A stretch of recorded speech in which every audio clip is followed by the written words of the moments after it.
Chapter 6 Demon Pigeons Attack. The next few days were torture, just like Tantalus wanted. First, there was Tyson moving into the Poseidon cabin, giggling to himself every 15 seconds, saying, "Percy is my brother," like he'd just won the lottery. Tyson, I'd say, it's not that simple. But there was no explaining it to him. He was in heaven. And me, as much as I liked the big guy, I couldn't help feeling embarrassed. Ashamed. There, I said it.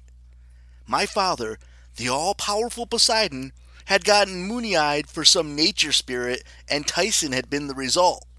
I mean, I'd read the myths about Cyclops. I even remember that they were often Poseidon's children. But I'd never really processed this made them my family until I had Tyson living with me in the next bunk. And then there were the comments from the other campers. Suddenly, I wasn't Percy Jackson, the cool guy who retrieved Zeus's lightning bolt last summer. Now I was Percy Jackson, the poor schmuck with the ugly monster for a brother. "He's not my real brother," I protested whenever Tyson wasn't around.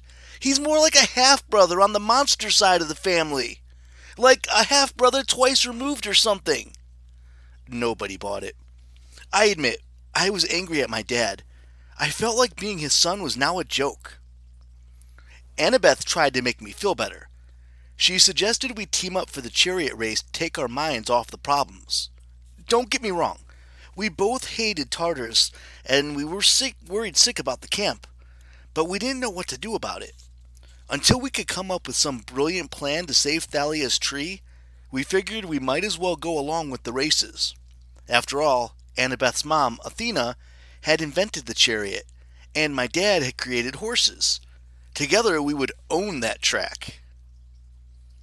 One morning, Annabeth and I were sitting by the canoe lake, sketching chariot designs when some jokers from Aphrodite's cabin walked by and asked me if I needed to borrow some eyeliner for my eye. Oh, sorry, eyes. As they walked away laughing, Annabeth grumbled, "Just ignore them, Percy. It isn't your fault you have a monster for a brother." "He's not my brother," I snapped, "and he's not a monster either." Annabeth raised her eyebrows. "Hey, don't get mad at me. And technically, he is a monster." "Well, you gave him permission to enter the camp."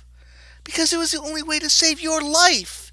I mean, I'm sorry, Percy. I didn't expect Poseidon to claim him. Cyclops is our most deceitful, treacherous—" "He's not. What have you got against Cyclopses anyway?" Annabeth's ears turned pink. I got the feeling there was something she wasn't telling me. Something bad. "Just forget it," she said. "Now the axle for this chariot—" "You're treating him like he's a horrible thing," I said. "He saved my life." Annabeth threw down her pencil and stood. "Then maybe you should design a chariot with him." "Maybe I should." "Fine, fine." She stormed off and left me feeling even worse than before. The next couple of days I tried to keep my mind off my problems. Selena Beauregard, one of the nicer girls from Aphrodite's cabin, gave me my first riding lesson on a Pegasus. She explained that there was only one immortal winged horse named Pegasus, who was still wandering free somewhere in the skies. But over the eons, he'd sire a lot of children, none quite so fast or heroic, but all named after the first and greatest. Being the son of the sea god, I never liked going into the air. My dad had this rivalry with Zeus, so I tried to stay out of the Lord of the Skies domain as much as possible. But riding a winged horse felt different. It didn't make me nearly as nervous as being on an airplane. Maybe that was because my dad had created horses out of seafoam, so the Pegasi were sort of neutral territory. I could understand their thoughts. I wasn't surprised when my Pegasus went galloping over the treetops, or chased a flock of seagulls into a cloud. The problem was that Tyson wanted to ride the chicken ponies too, but the Pegasi got skittish whenever he approached. I told them telepathically that Tyson would not hurt them, but they didn't seem to believe me. That made Tyson cry. The only person at camp who had no problem with Tyson was Beckendorf from the Hephaestus cabin. The blacksmith god had always worked with cyclopses in his forges, so Beckendorf took Tyson down to the armory to teach him metalworking. He said he'd have Tyson crafting magic items like a master in no time. After lunch, I worked out in the arena with Apollo's cabin. Swordplay had always been one of my strengths. People said I was better at it than any camper in the last 100 years, except maybe Luke. People always compared me to Luke. I thrashed the Apollo guys easily. I should have been testing myself against the Ares and Athena cabins, since they had the best sword fighters. But I didn't get along with Clarice and her siblings, and after my argument with Annabeth, I just didn't want to see her. I went to my archery class even though I was terrible at it, and it wasn't the same without Chiron teaching. In arts and crafts, I started a marble bust of Poseidon, but it started looking like Sylvester Stallone, so I ditched it. I scaled the climbing wall in full lava and earthquake mode, and in the evenings, I did border patrol, even though Tantalus had insisted we forget about trying to protect the camp. Some of the campers had quietly kept it up, working out a schedule during our free times. I sat at the top of Half-Blood Hill and watched the dryads come and go, singing to the dying pine tree. Satyrs brought their reed pipes and played nature magic songs, and for a while the pine needles seemed to get fuller. The flowers on the hill smelled a little sweeter, and the grass looked greener. But as soon as the music stopped, the sickness crept back into the air.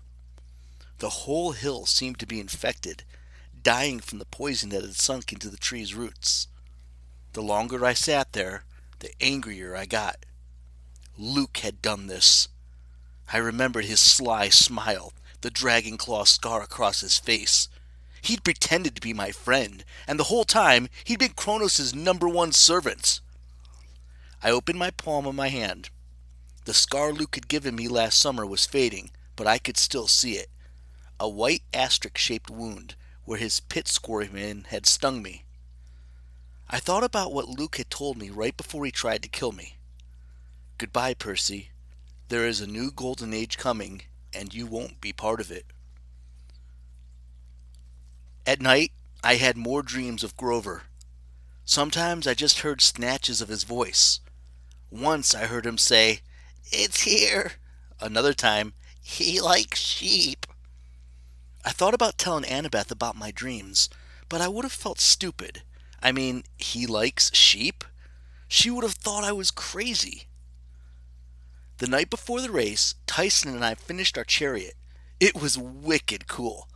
Tyson had made the metal parts in the armory's forges. I'd sanded the wood and put the carriage together. It was blue and white with wave designs on the sides and a trident painted on the fronts. After all that work, it seemed only fair that Tyson would ride shotgun with me, though I knew the horses wouldn't like it, and Tyson's extra weight would slow us down. As we were turning in for bed, Tyson said, "Are you mad?" I realized I'd been scowling. "No, I'm not mad." He lay down in the bunk and went quiet in the dark. His body was way too long for his bed. When he pulled up the covers, his feet stuck out the bottom. "I am a monster." "Don't say that." "It's okay. I will be a good monster. Then you will not have to be mad." I didn't know what to say. I stared at the ceiling and felt like I was dying slowly, right along with Dahlia's tree. "It's just, I've never had a half-brother before." I tried to keep my voice from cracking. "It's really different for me, and I'm worried about the camp. And another friend of mine, Grover, he might be in trouble. I keep feeling like I should be doing something to help, but I don't know what." Tyson said nothing. "I'm sorry," I told him. "It's not your fault. I'm mad at Poseidon. I feel like he's trying to embarrass me, like he's trying to compare us or something, and I don't understand why." I heard a deep rumbling sound. Tyson was snoring.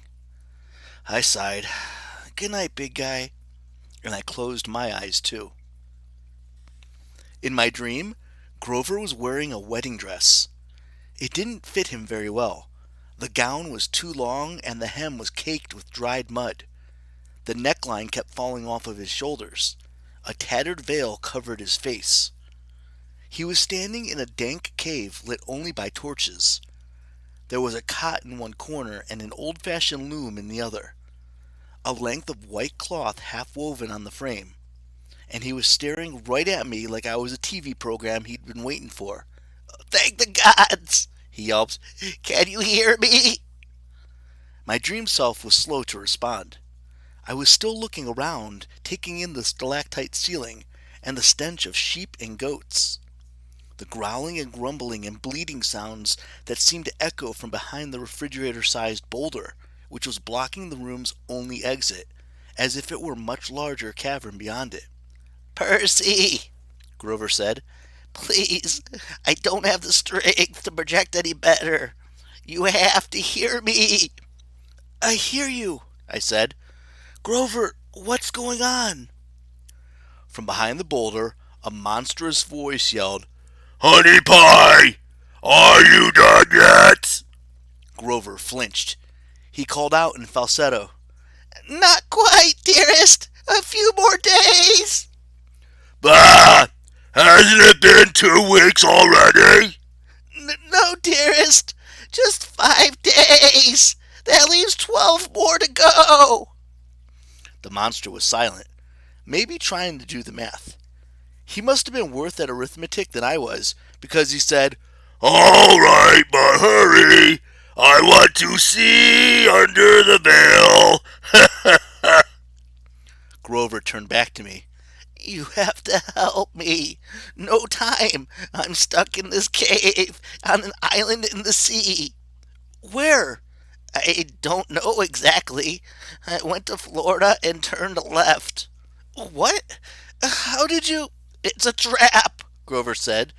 "It's the reason no satyr has ever returned from the quest. He's a shepherd, Percy, and he has it. It's nature magic so powerful it smells just like the great god Pan. The satyrs come here thinking they found Pan, and they get trapped and eaten by Polyhemus." Who?" "The Cyclops," Grover said, exasperated. "I almost got away. I made it all the way to St. Augustine." "But he followed you," I said, remembering my first dream, "and trapped you in a bridal boutique." "That's right," Grover said. "My first empathy link must have worked then. Look, this bridal dress is the only thing keeping me alive. He thinks I smell good, but I told him it was just goat-scented perfume.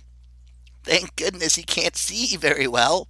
His eye is still half blind from the last time somebody poked it out. But he'll soon realize what I am. He's only given me 2 weeks to finish the bridal train, and he's getting impatient." "Wait a minute. This Cyclops thinks you're a—" "Yes," Grover wailed.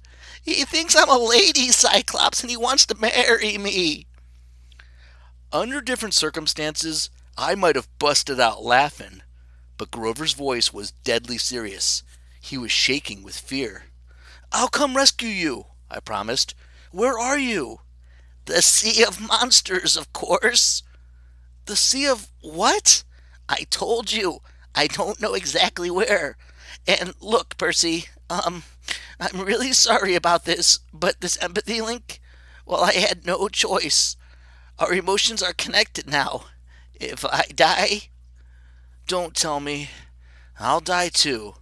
"Oh, well, perhaps not. You might live for a few years in a vegetative state, but, it would be a lot better if you got me out of here." "Honey Pie!" the monster bellowed. "Dinner time! Yummy, yummy sheep meat!" Grover whimpered. "I have to go. Hurry!" "Wait! You said it was here? What?" But Grover's voice was already growing fainter. "Sweet dreams. Don't let me die." The dream faded, and I woke with a start. It was early morning. Tyson was staring down at me, his one big brown eye full of concern. "Are you okay?" he asked. His voice sent a chill down my back, because he sounded almost exactly like the monster I heard in my dream. The morning of the race was hot and humid. Fog lay low on the ground like sauna steam. Millions of birds were roosting in the trees. Fat, gray and white pigeons. Except they didn't coo like regular pigeons. They made this annoying metallic screeching sound that reminded me of submarine radar. The racetrack had been built in a grassy field between the archery range and the woods. Hephaestus's cabin had used the bronze bulls, which were completely tame since they'd had their heads smashed in, to plow an oval track in a matter of minutes. There were rows of stone steps for the spectators, Tantalus, the satyrs, a few dryads, and all the campers who weren't participating. Mr. D didn't show. He never got up before 10 o'clock. "Right!" Tantalus announced as the teams began to assemble. A naiad brought him a big platter of pastries, and as Tantalus spoke, his right hand chased a chocolatey eclair around the judges' table. "You know the rules. A quarter-mile track, twice around to win, 2 horses per chariot. Each team will consist of a driver and a fighter. Weapons are allowed. Dirty tricks are expected, but try not to kill anybody." Tantalus smiled at us like we were all naughty children. "Any killing will result in harsh punishments. No s'mores at the campfire for a week. Now ready your chariots." Beckendorf led the Hephaestus team onto the track. They had a sweet ride made of bronze and iron. Even the horses, which were magical automatons like the Coccus bulls. I had no doubt their chariot had all kinds of mechanical traps and more fancy options than a fully loaded Maserati. The Ares chariot was blood red, pulled by 2 grisly horse skeletons. Clarice climbed aboard with a batch of javelins, spiked balls, caltrops, and a bunch of other nasty toys. Apollo's chariot was trim and graceful and completely gold, pulled by 2 beautiful palominos. Their fighter was armed with a bow, though he had promised not to shoot regular point-and arrows at the opposing drivers. Hermes' chariot was green and kind of odd-looking, as if it hadn't been out of the garage in years. It didn't look like anything special, but it was manned by the Stoll brothers, and I shuddered to think what dirty tricks they'd schemed up. That left 2 chariots, one driven by Annabeth and the other by me. Before the race began, I tried to approach Annabeth and tell her about my dream. She perked up when I mentioned Grover, but when I told her what he'd said, she seemed to get distracted again and suspicious. "You're trying to distract me," she decided. "What? No, I'm not." "Oh, right, like Grover would just happen to stumble across the one thing that would save the camp." "What do you mean?" She rolled her eyes. "Go back to your chariot, Percy." "I'm not making this up. He's in trouble, Annabeth." She hesitated. I could tell that she was trying to decide whether or not to trust me. Despite our occasional fights, we'd been together through a lot, and I knew she would never want anything bad to happen to Grover. "Percy, an empathy link is hard to do. I mean, it's more like you were really dreaming." "The Oracle," I said. "We could consult the Oracle." Annabeth frowned. Last summer, before my quest, I'd visited the strange spirit that lived in the big house attic, and it had given me a prophecy that came true in ways I never expected. The experience had freaked me out for months. Annabeth knew I'd never suggest going back there if I wasn't completely serious. Before she could answer, the conch horn sounded. "Charioteers!" Tantalus called. "To your mark!" "We'll talk later," Annabeth told me. "After I win." As I was walking back to my own chariot, I noticed how many more pigeons were in the trees now, screeching like crazy, making the whole forest rustle. Nobody else seemed to be paying them much attention, but they made me nervous. Their beaks glinted strangely. Their eyes seemed shinier than regular birds. Tyson was having trouble getting our horses under control. I had to talk to them a long time before they would settle down. "He's a monster, Lord," they complained to me. "He's a son of Poseidon," I told them. "Just like me." "No," they insisted. "Monster, horse eater, not trusted." "I'll give you sugar cubes at the end of the race," I said. "Sugar cubes?" "Very big sugar cubes. And apples. Did I mention the apples?" Finally, they agreed to let me harness them. Now, if you've never seen a Greek chariot, it's built for speed, not safety or comfort. It's basically a wooden basket open at the back, mounted on an axle between two wheels. The driver stands up the whole time, and you can feel every bump in the road. The carriage is made of such light wood that if you wipe out making the hairpin turns at either end of the track, you'll probably tip over and crush both the chariot and yourself. It's an even better rush than skateboarding. I took the reins and maneuvered the chariot to the starting line. I gave Tyson a 10-foot pole and told him that his job was to push the other chariots away if they got too close, and to deflect anything they might throw at us. "No hitting ponies with the stick," he insisted. "No," I agreed. "Or people either if you can help it. We're going to run a clean race. Just keep the distractions away and let me concentrate on driving." "We will win," he beamed. We are so going to lose, I thought to myself, but I had to try. I wanted to show the others, well, I wasn't sure what, exactly. That Tyson wasn't such a bad guy? That I wasn't ashamed of being seen with him in public? Maybe that they hadn't hurt me with all their jokes and the name-calling. As the chariots lined up, more shiny-eyed pigeons gathered in the woods. They were screeching so loudly the campers in the stands were starting to take notice, glancing nervously at the trees, which shivered under the weight of the birds. Tantalus did not look concerned, but he did have to speak up to be heard over the noise. "Charioteers!" he shouted. "Attend your mark!" He waved his hand and started the signal drop. The chariots roared to life. Hooves thudded against the dirt. The crowd cheered. Almost immediately, there was a nasty crack, and I looked back in time to see the Apollo chariot flip over. The Hermes chariot had rammed into it, maybe by mistake, maybe not. The riders were thrown free, but their panicked horses dragged the golden chariot diagonally across the track.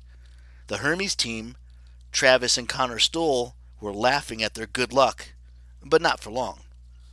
The Apollo horses crashed into theirs, and the Hermes chariot flipped too, leaving a pile of broken wood and 4 rearing horses in the dust. 2 chariots down in the first 20 feet. I love this sport. I turned my attention back to the front. We were making good time, pulling ahead of Ares, but Annabeth's chariot was ahead of us. She was already making her turn around the first post, her javelin man grinning and waving at us, shouting, "See ya!" The Hephaestus' chariot was starting to gain on us too. Beckendorf pushed a button, and a panel slid open on the side of the chariot. "Sorry, Percy!" he yelled. 3 sets of balls and chains shot straight towards our wheels. They would have wrecked us completely if Tyson hadn't whacked them aside with a quick swipe of his pole. He gave the Hephaestus chariot a good shove and sent them skittering sideways while we pulled ahead. "Nice work, Tyson!" "Birds!" he cried. "What?" We were whipping along so fast it was hard to hear or see anything. But Tyson pointed towards the woods, and I saw what he was worried about. The pigeons had risen from the trees. They were spiraling like a huge tornado, heading towards the track. No big deal, I told myself. They were just pigeons. I tried to concentrate on the race. We made our first turn, the wheels creaking under us, the chariot threatening to tip. But we were now only 10 feet behind Annabeth. If I could just get a little closer, Tyson could use his pole. Annabeth's fighter was not smiling now. He pulled a javelin from his collection and took aim at me. He was about to throw when we heard the screaming. The pigeons were swarming, thousands of them dive-bombing the spectators in the stands, attacking the other chariots. Beckendorf was mobbed. His fighter tried to bat the birds away, but he couldn't see anything. The chariot veered off course and plowed through the strawberry fields, the mechanical horses steaming. In the Ares chariot, Clarice barked an order to her fighter, who quickly threw a screen of camouflage netting over their basket. The birds swarmed around it, pecking and clawing at the fighter's hands as he tried to hold up the net. But Clarice just gritted her teeth and kept driving. Her skeletal horses seemed immune to the distraction. The pigeons pecked uselessly at their empty eye sockets and flew through their rib cages, but the stallions kept right on running. The spectators were not so lucky. The birds were slashing at any bit of exposed flesh, driving everyone into a panic. Now that the birds were closer, it was clear they weren't normal pigeons. Their eyes were beady and evil-looking. Their beaks were made of bronze, and judging from the yelps of the campers, they must have been razor-sharp. "Stymphalian birds!" Annabeth yelled. She slowed down and pulled her chariot alongside mine. "They'll strip everyone to bones if we don't drive them away." "Tyson!" I said. "We're turning around!" "Going the wrong way?" he asked. "Always!" I grumbled, but I steered the chariot towards the stands. Annabeth rode right next to me. She shouted, "Heroes to arms!" But I wasn't sure anyone could hear her over the screeching of the birds and the general chaos. I held my reins in one hand and managed to draw riptide as a wave of birds dived at my face, their metal beaks snapping. I slashed them out of the air, and they exploded into dust and feathers. But there were still millions of them left. One nailed me in the back, and I almost jumped straight out of the chariot. Annabeth was not having much better luck. The closer we got to the stands, the thicker the cloud of birds became. Some of the spectators were trying to fight back. The Athena campers were calling for shields. The archers from Apollo's cabin brought out their bows and arrows, ready to slay the menace. But with so many campers mixed in with the birds, it was not safe to shoot. "Too many!" I yelled to Annabeth. "How do you get rid of them?" She stabbed a pigeon with her knife. "Hercules used noise, brass bells. He scared them away with the most horrible sound he could." Her eyes got wide. "Percy! Chiron's collection!" I understood instantly. "You think it'll work?" She handed her fighter the reins and leapt from her chariot onto mine like it was the easiest thing in the world. "To the big house! It's our only chance!" Clarice had just pulled across the finish line, completely unopposed, and seemed to notice for the first time how serious the bird problem was. When she saw us driving away, she yelled, "You're running? The fight's in here, cowards!" She drew her sword and charged for the stands. I urged our horses into a gallop. The chariot rumbled through the strawberry fields, across the volleyball pit, and launched into a halt in front of the big house. Annabeth and I ran inside, tearing down the hallway to Chiron's apartment. His boombox was still on the nightstand. So were his favorite CDs. I grabbed the most repulsive one I could find. Annabeth snatched the boombox, and together we ran outside. Down at the track, the chariots were in flames.